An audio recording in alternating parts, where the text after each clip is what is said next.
یکی درسته. این درسته به خدا. این خیلی برای خودت درسته. هیچی درست نیست. وا اشتباهه. باید درست میشد. مشکلت بطریاست. یکی درسته. یکی درسته که باید عوضش کرد عزیز من. همین. هیچی درست نیست. وا یکی درسته. این درسته به جان خودم. اونو رو عوض نکن. بگو که صورتی درسته. یکی درسته. دیدی درسته. خودته.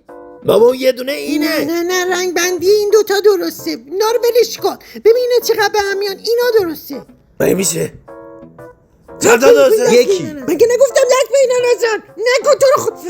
3 تا درسته. 3 تا به خدا اینا اگه درسته. 3 تا درسته اینا رو هم باید عوض کنیم.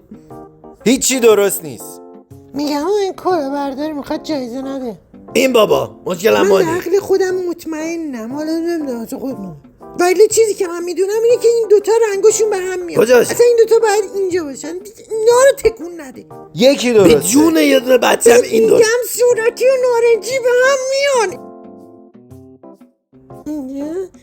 اینجا حالا بگو. هیچی درست دیدی نیست. اشتباه بود. اصلا به من چی؟ خود هر کاری میخوای بکن. به من رفتن. نکن.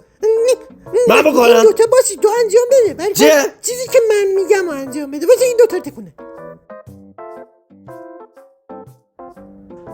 نکنی یا. من نمیگی من انجام بده خود آره خب انجام بده. نمیزنی من که. که کاری ندارم.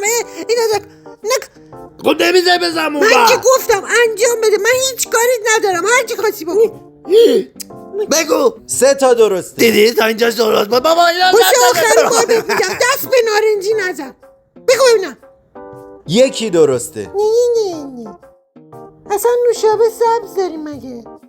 یه بار دیگه دست به این نارنجی زدی طلاقم ازت میگیرم. مهریم هم میذارم. بذارم. جهازم هم میبرم. بابا اصلا سبز به اینجا نمیاد. بذارم.